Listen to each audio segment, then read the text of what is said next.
வணக்கம். சுப்ரீம் செய்திகளுக்காக இரா செல்வமணி. இன்றைய முதன்மை செய்திகள்.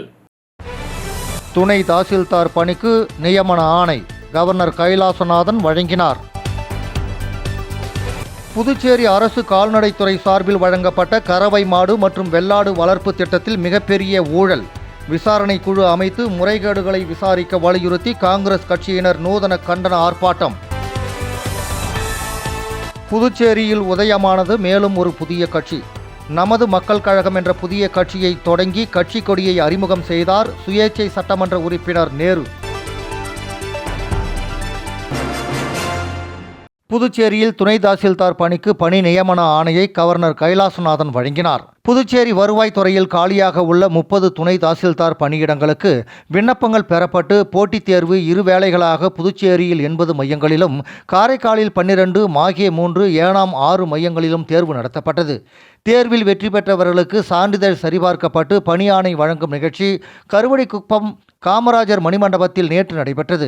நிகழ்ச்சியில் கவர்னர் கைலாசநாதன் கலந்து கொண்டு போட்டித் தேர்வில் தேர்வு செய்யப்பட்டவர்களுக்கு பணி ஆணை வழங்கி சிறப்புரையாற்றினார். இந்த நிகழ்ச்சியில் தலைமை செயலர் சரத் சௌகான், வருவாய்த்துறை செயலர் கிருஷ்ணமோகன் உப்பு, மாவட்ட ஆட்சியர் குலோத்துங்கன் மற்றும் வருவாய்த்துறை அதிகாரிகள் பலர் கலந்து கொண்டனர்.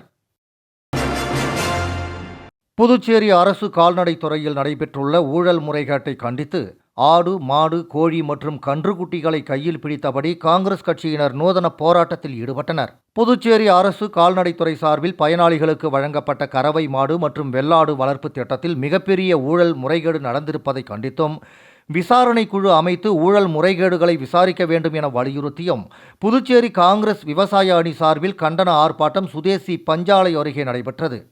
காங்கிரஸ் கட்சியின் விவசாய அணி தலைவர் அக்ரி ஆறுமுகம் தலைமையில் நடைபெற்ற கண்டன ஆர்ப்பாட்டத்தில் காங்கிரஸ் தலைவர் வைத்தியலிங்கம், முன்னாள் முதலமைச்சர் நாராயணசாமி, முன்னாள் அமைச்சர்கள் கமலக்கண்ணன், கந்தசாமி உள்ளிட்ட 100க்கும் மேற்பட்ட காங்கிரஸ் கட்சியினர் கலந்து கொண்டனர்.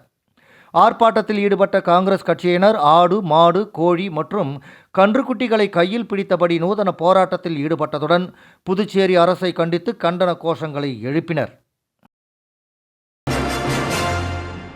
நமது மக்கள் கழகம் என்ற புதிய கட்சியை அறிவித்து அக்கட்சியின் கொடியை சுயேட்சை சட்டமன்ற உறுப்பினர் நேரு அறிமுகம் செய்தார். புதுச்சேரி அண்ணா சாலை தனியார் ஹோட்டலில் சுயேட்சை சட்டமன்ற உறுப்பினர் நேரு புதிய கட்சியின் கொடியை அறிமுகப்படுத்தி தற்காலிக உறுப்பினர்களை நியமித்தார்.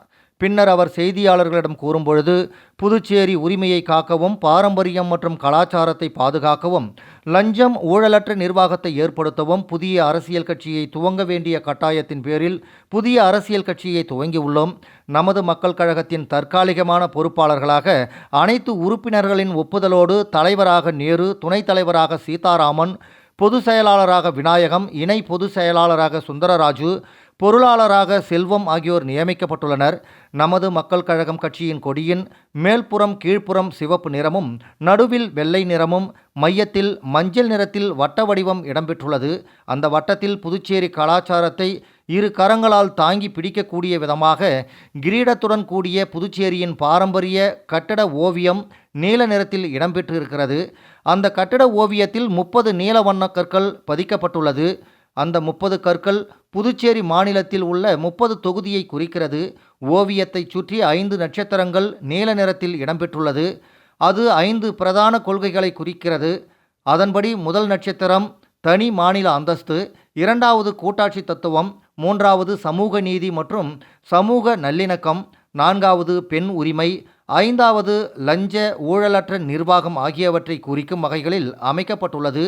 அனைத்து மக்களுக்கும் உயர்தர மருத்துவம், தரமான கல்வி, வேலை வாய்ப்பு, நகரம் மற்றும் கிராமப்புறங்களில் சமநிலை வளர்ச்சி, சமத்துவம் மற்றும் வளமான சமூகத்தை உருவாக்க கட்சி உறுதியுடன் செயல்படும். இனிவரும் காலங்களில் அனைத்து தொகுதிகளில் இருந்தும் புதிய உறுப்பினர்கள் சேர்க்கைக்கான முன்னேற்பாடுகள் மேற்கொள்ளப்படும் என்றார். தொடர்ந்து முன்னாள் எம்பி ராமதாஸ், முன்னாள் சட்டமன்ற உறுப்பினர்கள் அசானா, சாமிநாதன், சீதாராமன் உள்ளிட்ட பலரும் வாழ்த்து தெரிவித்தனர். திருபுவனை தொகுதிக்கு உட்பட்ட நல்லூர்பேட் ஆதிதிராவிட மக்கள் இலவச மனைப்பட்டா வழங்க வலியுறுத்தி நேற்று மதகடிப்பட்டு மடுகரை சாலையில் திடீர் சாலை மறியல் போராட்டத்தில் ஈடுபட்டனர். இதனால் 2.5 மணி நேரம் போக்குவரத்து பாதிக்கப்பட்டது. புதுச்சேரி மதகடிப்பட்டு அடுத்த நல்லூர்பேட்டில் 300க்கும் மேற்பட்ட ஆதிதிராவிட மக்கள் வசித்து வருகின்றனர். இப்பகுதி மக்கள் தங்களுக்கு இலவச மனைப்பட்டா வழங்க வேண்டும் என 25 ஆண்டுகளுக்கும் மேலாக கோரிக்கை விடுத்து வந்தனர்.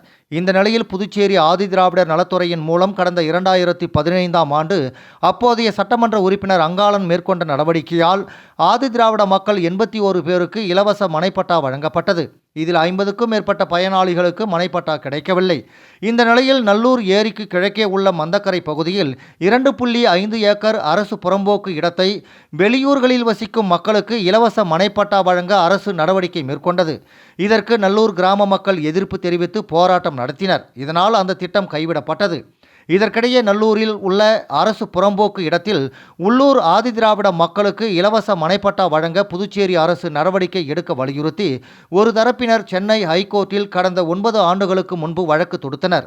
தற்போதைய நிலையில் நல்லூர்பேட்டில் 100 குடும்பத்தினர் மனைப்பட்டா இன்றி ஒரே வீட்டில் வசித்து வருகின்றனர். இந்த நிலையில் நல்லூர் கிராமத்தில் உள்ள 2.5 ஏக்கர் அரசு புறம்போக்கு நிலத்தில் மதகடிப்பட்டு நரிக்குறவர் குடியிருப்பு பகுதியில் வசிக்கும் மக்கள் மற்றும் வில்லியனூர் கூடப்பாக்கம் சாலையில் வசிக்கும் நரிக்குறவர் சமுதாய மக்கள் என மொத்தம் 54 பயனாளிகளுக்கு இலவச மனைப்பட்டா வழங்க அரசு நடவடிக்கை மேற்கொண்டது. நேற்று 28ஆம் தேதி காலை 11 மணிக்கு அவர்களுக்கு முதல்வர் அலுவலகத்தில் மனைப்பட்டா வழங்க திட்டமிடப்பட்டிருந்தது. இதுகுறித்து தகவல் அறிந்த நல்லூர் கிராம மக்கள் 100க்கும் மேற்பட்டோர் நேற்று காலை 8:30 மணிக்கு மதகடிப்பட்டு மடுகரை சாலையில் நல்லூர் அரசு ஆரம்ப பள்ளி எதிரே திடீர் சாலை மறியல் போராட்டத்தில் ஈடுபட்டனர். நிகழ்ச்சியில் கிராம பொதுமக்களும் கலந்து கொண்டனர். போராட்டத்தில் ஈடுபட்ட மக்களிடம் திருபுவனை போலீசார் பேச்சுவார்த்தை நடத்தினர். ஆனால் போராட்டத்தை கைவிட பொதுமக்கள் மறுத்துவிட்டனர். காலை 10:45 மணி வரை போராட்டம் தொடர்ந்தது.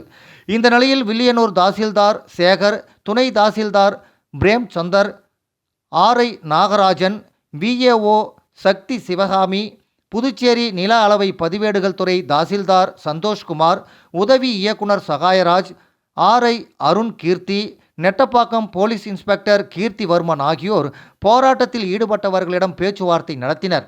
உங்கள் கிராமத்தில் அரசு புறம்போக்கு இடத்தில் நரிக்குறவர் சமுதாய மக்களுக்கு இலவச மனைப்பட்டா வழங்குவது நிறுத்தி வைக்கப்பட்டுள்ளது. உங்கள் கோரிக்கைகளை ஏற்று உள்ளூர் ஆதிதிராவிட மக்களுக்கு அங்கு இலவச மனைப்பட்டா வழங்க அரசு பரிந்துரை செய்வோம் என உறுதியளித்தனர். இதனை ஏற்று கிராம மக்கள் காலை 11 மணிக்கு போராட்டத்தை கைவிட்டு அங்கிருந்து கலைந்து சென்றனர். இந்த போராட்டம் காரணமாக மதகடிப்பட்டு வழியே புதுச்சேரி, விழுப்புரம், கடலூர், பன்ருட்டி, மடுகரை சாலையில் 2.5 மணி நேரம் போக்குவரத்து பாதிக்கப்பட்டது.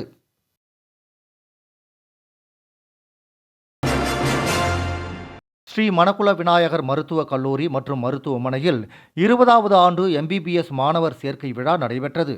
புதுச்சேரி மதகடிப்பட்டு களித்தீர்த்தால் குப்பத்தில் உள்ள ஸ்ரீ மணக்குள விநாயகர் கல்வி அறக்கட்டளையின் கீழ் இயங்கும் தன்னாட்சி நிறுவனமான ஸ்ரீ மணக்குள விநாயகர் மருத்துவக் கல்லூரி மற்றும் மருத்துவமனையின் 20வது ஆண்டு MBBS மாணவர்களுக்கான சேர்க்கை விழா நேற்று நடைபெற்றது. இந்த விழாவில் புதுச்சேரி அரசின் தலைமை செயலாளர் டாக்டர் சரத் சௌகான் IAS தலைமை விருந்தினராக கலந்து கொண்டு உரையாற்றினார். தக்ஷஷீலா பல்கலைக்கழகத்தின் வேந்தரும் ஸ்ரீ மணக்குள விநாயகர் கல்வி அறக்கட்டளையின் தலைவர் மற்றும் நிர்வாக இயக்குநருமான தனசேகரன் விழாவை முன்னின்று வழிநடத்தினார். இந்த விழாவை ஸ்ரீ மணக்குள விநாயகா கல்வி அறக்கட்டளையின் உறுப்பினர்கள், பொருளாளர் ராஜராஜன், இணை செயலாளர் வேலாயுதம் மற்றும் தக்ஷஷீலா பல்கலைக்கழகத்தின் இணை வேந்தர் டாக்டர் நிலா பிரியதர்ஷினி ஆகியோர் கலந்து கொண்டனர். இயக்குனர் டாக்டர் RNK காக்னே சிறப்புரையாற்றினார். கல்வித்துறை டீன் டாக்டர் கார்த்திகேயன் வரவேற்புரையாற்றினார். மருத்துவ கண்காணிப்பாளர் டாக்டர் M பிரகாஷ் நன்றி உரையாற்றினார். தக்ஷஷீலா பல்கலைக்கழகத்தின் வேந்தரும் ஸ்ரீ மணக்குள விநாயகர் கல்வி அறக்கட்டளையின் தலைவர் மற்றும் நிர்வாக இயக்குநருமான தனசேகரன் மாணவர்கள் தங்கள் பெற்றோருக்கு எப்போதும் பொறுப்புடனும் மரியாதையுடனும் இருக்க வேண்டும் என்றும், அதே நேரத்தில் செயற்கை நுண்ணறிவின் சமீபத்திய முன்னேற்றங்கள் குறிப்பாக மருத்துவத்துறையில் அதன் பயன்பாடுகள் குறித்து புதுப்பித்த நிலையில் இருக்க வேண்டும் என்றும் உரையாற்றினார். புதுச்சேரி அரசின் தலைமை செயலாளர் டாக்டர் சரத் சௌகான் மாணவர்களை புதுச்சேரியின் முதன்மையான மருத்துவ நிறுவனங்களில் ஒன்றான இதில் உயர் இலக்குகளை நிர்ணயித்து கவனம் செலுத்தி உத்வேகம் பெற ஊக்குவித்தார். விளம்பர இடைவேளைக்கு பிறகு செய்திகள் தொடரும். உலகம், புது வாழ்க்கை, அதை ஒரு இளவரசியைப் போல கடந்து செல்லணும். அதுக்கு நம்மளை அலங்கரிக்க முகல் காலகட்டத்தின் கலாச்சாரத்தை தழுவி அற்புதமான தங்க நகைகளை மெஹஃபில் கலெக்ஷனாக உருவாக்கி தருது ஜோசா லூகாஸ். மெஹஃபில், இனி மனங்களை வெல்லலாம். Mehfil, classical Mughal design jewelry from Josa Lucas. புது உலகம், புது வாழ்க்கை, அதை ஒரு இளவரசியைப் போல கடந்து செல்லணும். அதுக்கு நம்மளை அலங்கரிக்க முகல் காலகட்டத்தின் கலாச்சாரத்தை தழுவி அற்புதமான தங்க நகைகளை மெஹஃபில் கலெக்ஷனாக உருவாக்கி தருது ஜோசா லூகாஸ். மெஹஃபில், இனி மனங்களை வெல்லலாம். Mehfil, classical Mughal design jewelry from Josa Lucas. அன்புள்ள அப்பா ஆவணப்பட வெளியீட்டு விழா புதுச்சேரி தமிழ் சங்கத்தில் நடைபெற்றது. இலக்கிய செல்வர் முனைவர் இளங்கோவன் அவர்களின் பவள விழாவை முன்னிட்டு அன்புள்ள அப்பா ஆவணப்பட வெளியீட்டு விழா புதுச்சேரி தமிழ் சங்கத்தில் நடைபெற்றது. அபயம் தொண்டு நிறுவனம் மற்றும் ஐயா மாரியப்பனார் சுந்தராம்பாள் அறக்கட்டளை மற்றும் மைல்ஸ்டோன் சமுதாய கல்லூரி ஒருங்கிணைப்பில் நடைபெற்ற நிகழ்ச்சியில் சாகித்ய அகாடமி முன்னாள் பொதுக்குழு உறுப்பினர் சுந்தரமுருகன் வரவேற்புரை நிகழ்த்தினார். ஆவணப்பட இயக்குனர் முனைவர் அனிதா பரமசிவம் நோக்க உரை நிகழ்த்தினார்.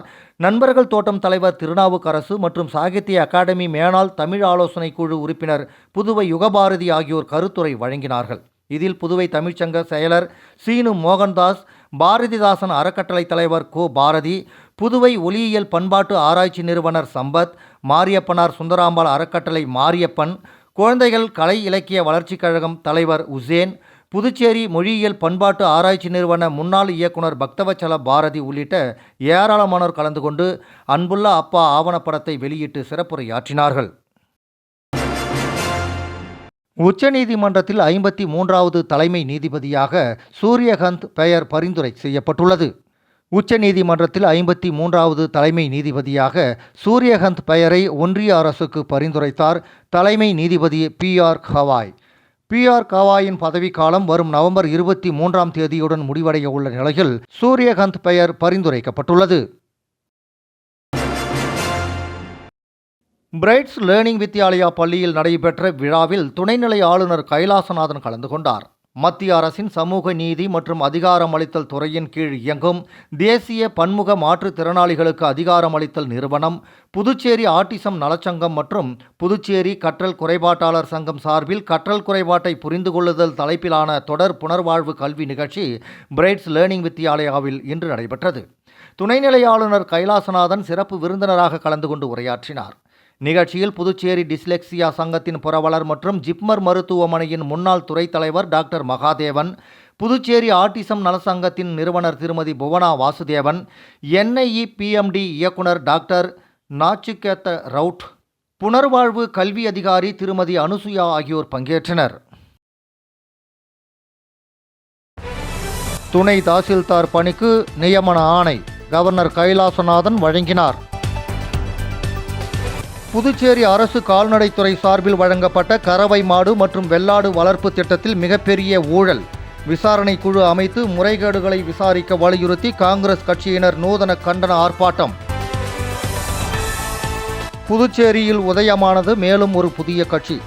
நமது மக்கள் கழகம் என்ற புதிய கட்சியை தொடங்கி கட்சி கொடியை அறிமுகம் செய்தார் சுயேட்சை சட்டமன்ற உறுப்பினர் நேரு. இந்த செய்தி அறிக்கை இத்துடன் நிறைவு பெறுகிறது. வணக்கம்.